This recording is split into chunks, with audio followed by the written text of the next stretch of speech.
Isang lugar naman sa Sarangani Province ang nagmistulang Japan dahil sa Sakura Moment. Aslea Cavan sa detalye.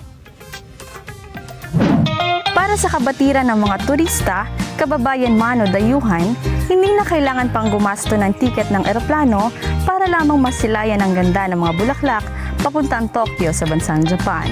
Dahil kung ikaw ay nasa isla ng Mindanao, pwede mo nang pasyalan ng Sakura Moment o mga luntiang bulaklak na matatagpuan dito sa highway ng Sitio Pulutana, Barangay Malandag, Bayan ng Malungon, Sarangani Province. Ang dating ordinaryong kalsada ay naging isang viral sensation ngayon dahil sa mga hanay ng Tabeboya rosea na kilala rin bilang pink trumpet tree na namumukadkad sa rurok ng ganda nito sa kulay pink at puti. Hindi lang sa pagpapaganda ng kalsada ang naidudulot ng mga Sakura Moments na ito, kundi simbolo na rin ito ng umuusbong na turismo at pag-unlad ng kalikasan sa Sarangani. Ang sakura dito ay tunay na nakakaakit ng tanawin sa magkabilang panig ng highway, nalalaglag ang mga talutot na tila isang malambot na carpet na humihikayat sa mga motorista at turista na huminto muna, lumanghap ng sariwang hangin at kumuha ng larawan.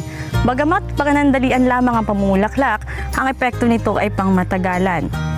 Ang Tabeboya ay naging isang di inasahang landmark na nagpapatunay na ang maayos na pagtatanim ng mga puno sa paligid at pangangalaga sa kalikasan ay direktang nakakatulong sa paglago ng turismo at pagmamalaki ng mga lokal.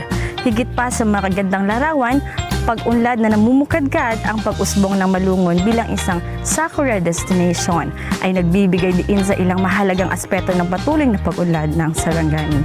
Mula rito sa Sarangani Province, Aslea Cavan para sa 100% Balita.